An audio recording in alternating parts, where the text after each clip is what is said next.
Čau, mīļie!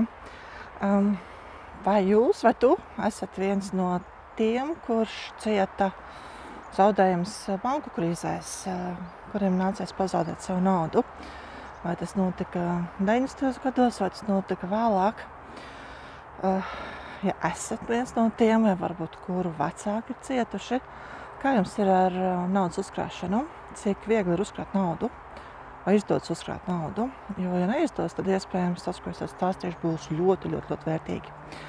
Tad, kad mēs piedzīvojam tādas situācijas, kad notiek kaut kas negaidīts. Pirmkārt, naudas zaudēšana neviens nekad negaida, un tas nav patīkami, tīpaši šo zaudējumu neizdodas atgūt.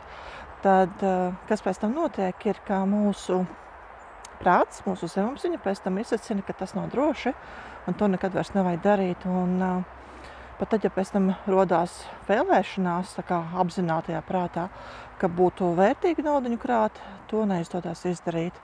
Un pat tad, ja mēs pelnām itin daudz, tad vienmēr rodās visādas vajadzības, kur to naudu ieguldīt, kur viņu izdot. Un uzkrājumi neveidojās, bet uzkrājumiem ir viena laba lieta, ka tā ir tā samaksa mums pašiem, kura reizēm kalpo kā drošības pilvens, un reizēm tā kalpo kā investīcija kaut kam ielabām. Lūk, un droši vien tagad ir uzkrājumi, tad ir nedaudz vieglāk dzīvot, nav jābaidās par darba zaudēšanu tik ļoti, nav jābaidās par slimību tik ļoti, jo mēs zinām, ka kur mums ir nauda, ar kuru mēs kādu laiku noteikti varēsim izdzīvot. Un ja mēs sakrājam lielākas summas, tad mums, kad rodās kāda biznesa ideja, tad jau mēs viņu varam realizēt. Bet ja nauda neuzkrājās, jo vienmēr taču ir visādas vajadzības, kur to naudu likt, un tā nauda vienkārši izplūst, un lai kādas summas mēs pelnītu, tās vajadzības tikai pieaug, un nauda joprojām nekrājās, un nekāda apņemšanās tur 10% tāds nerealizējās, kādu mēs varbūt izdodās, un pēc tam atkal rodās vajadzība, tad tas tikai liecina par to, ka ļoti iespējams šīs traumas sakas joprojām jūs jūtat. Viņas, diemžēl, paši nekur nepazūd. Bet kaut ko jau var darīt, ja šīs traumas ir iespējams dziedināt. Un es piedāvāju to darīt. Un es piedāvāju to darīt šo svētdienu. Tad šo svētdienu notiks. Šodien ir 17. augusts. Nemāku saskaitīt datumu. Šo svētdienu 17. augusts, 8:00 vakarā pēc Latvijas laika, es vadīšu trešo nodarbību, kuras nosaukums ir naudas termostats, tā trešā daļa naudas termostatam, kurā mēs tā jau diezgan kolektīvi, visi kopā vēršamies pie mūsu traumām. Mēs tās aicinām šīs mūsu traumātās daļas parādīt sevi, un tad vēršamies ar noteiktām frāzēm, sakot līdzjūtību, izrādot līdzjūtību šiem daļām, mēs viņus dziedinam. Tad, kad tas ir izdarīts, tad tas, kas notiek, ir, ka turpmāk naudu uzkrāt paliek viegli.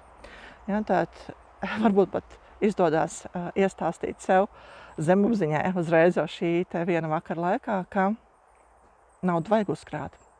Un tad veselīgie procenti ir 10% no tā, ko mēs saņemam, mums būtu jāspēj uzkrāt. Un ja mēs to nespējam, un tas 10% tas ir patiesībā diezgan daudz, tad gada laikā būtu jāuzkrāj algas apmērs, pat nedaudz vairāk par algas apmēru.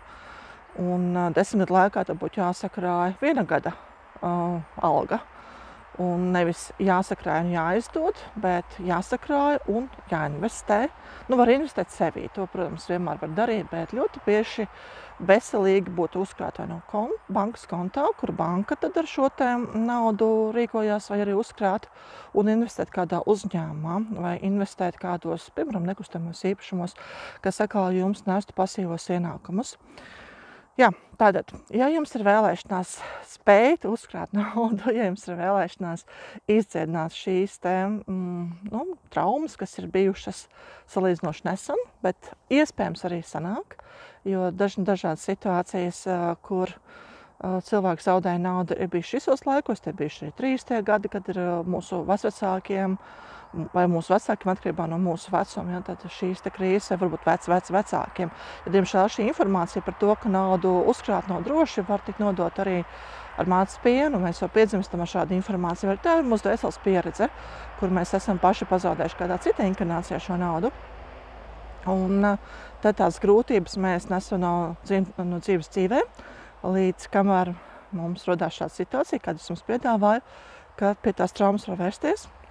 to situāciju var apskatīties un viņu ir iespējams izdziedināt.